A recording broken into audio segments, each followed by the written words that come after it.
Assalamualaikum warahmatullahi wabarakatuh.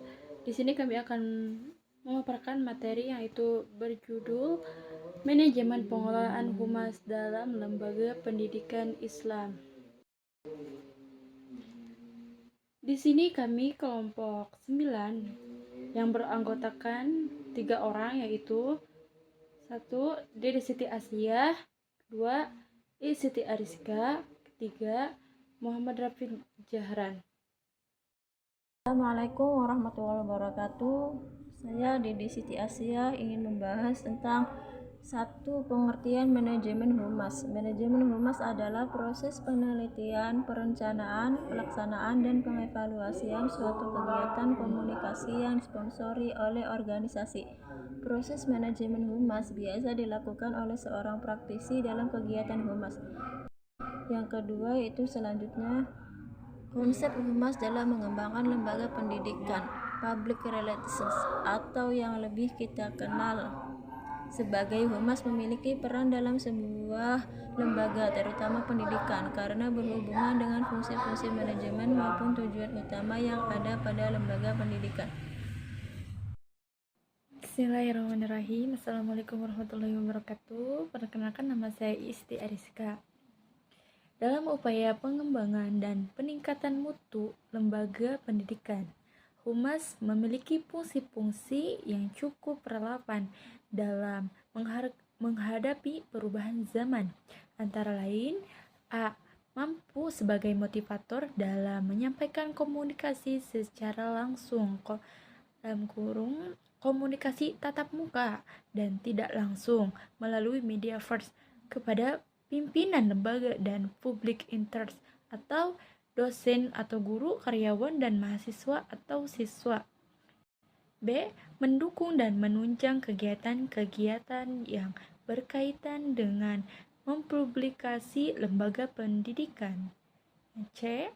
Menciptakan suatu citra yang positif terhadap lembaga pendidikannya. D. Kerjasama humas dalam lembaga pendidikan Islam. Ketiga, fungsi manajemen humas. Manajemen humas adalah proses penelitian, perencanaan, pelaksanaan, dan pengevaluasian suatu kegiatan komunikasi yang disponsori oleh organisasi. Proses manajemen humas biasanya dilakukan oleh seorang praktisi dalam kegiatan humas. Assalamualaikum warahmatullahi wabarakatuh. Perkenalkan, nama saya Muhammad Rafi Jahran. Saya akan menjelaskan 4 fungsi manajemen. Yang pertama, perencanaan atau planning. Salah satu peran utama seorang manajer adalah membuat rencana untuk memenuhi tujuan dan sasaran perusahaan. Dalam tahap ini juga, seorang manajer mengalokasikan sumber daya karyawan dan mendelegasikan tanggung jawab, serta menetapkan jadwal dan standar penyelesaian yang realistis.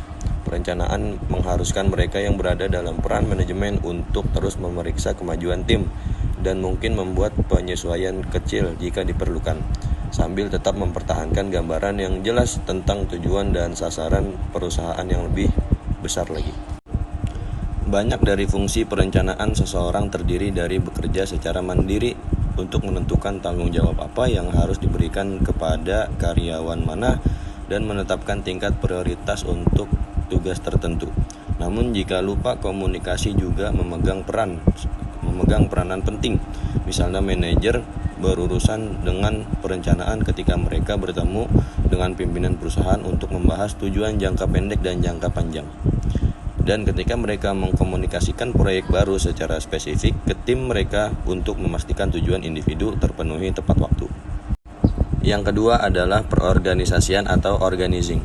Seiring dengan perencanaan, keterampilan organisasi manajer dapat membantu memastikan perusahaan berjalan dengan lancar, mulai dari menetapkan proses dan struktur internal hingga mengetahui karyawan atau tim mana yang paling cocok untuk tugas tertentu. Menjaga semua orang dan segala sesuatu terorganisir sepanjang operasi sehari-hari merupakan fungsi penting dari manajemen. Organisasi bukan hanya tentang mendelegasikan tugas secara efisien dan memastikan karyawan memiliki apa yang mereka butuhkan untuk menyelesaikan tugas mereka. Manajer juga harus dapat beradaptasi untuk menanggapi sebuah tantangan baru, seperti sedikit menyesuaikan jadwal untuk proyek atau mengalokasikan kembali tugas dari satu tim ke tim yang lain. Atau juga bisa berarti seorang manajer dapat secara signifikan mengubah struktur dan peran internal tim sebagai respons terhadap pertumbuhan perusahaan. Yang ketiga adalah pengarahan atau leading.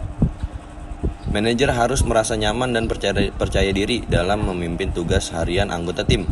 Kepemimpinan dan komunikasi yang kuat saat menetapkan tujuan.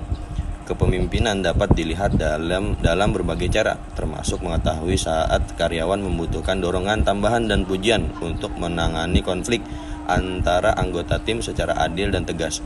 Seringkali manajer dapat berfungsi sebagai pemimpin bahkan dalam obrolan kecil dengan mencontohkan kualitas yang mendukung, mendorong, dan memotivasi. Yang terakhir dan yang keempat yaitu pengendalian atau controlling. Untuk memastikan semua fungsi di atas bekerja menuju keberhasilan perusahaan, manajer harus secara konsisten memantau kinerja karyawan, kualitas kerja, dan efisien proyek yang telah diselesaikan. Kontrol kualitas dalam manajemen adalah tentang memastikan tujuan akhir bisnis terpenuhi secara memadai, serta membuat perubahan yang diperlukan jika tidak mencapai tujuan akhir bisnis. Itulah empat fungsi manajemen yang telah saya jelaskan barusan. Terima kasih. Kesimpulannya adalah strategi manajemen Humas dalam penelitian ini adalah suatu upaya yang dilakukan oleh Wakahumas pada proses mutu pendidikan dengan mengkoordinasi aktivitas-aktivitas kerja yang meliputi tindakan-tindakan strategi manajemen humas. Mutu pendidikan, strategi manajemen humas dalam meningkatkan mutu pendidikan dapat terlaksana secara efisien dan efektif untuk menentukan serta mencapai sarana dan prasarana yang memadai atau tujuan yang telah ditentukan melalui pemanfaatan sumber daya manusia atau sumber daya lainnya. Sekian pemaparan yang bisa kami sampaikan, kurang lebihnya kita mohon maaf. Sekian, wassalamualaikum warahmatullahi wabarakatuh.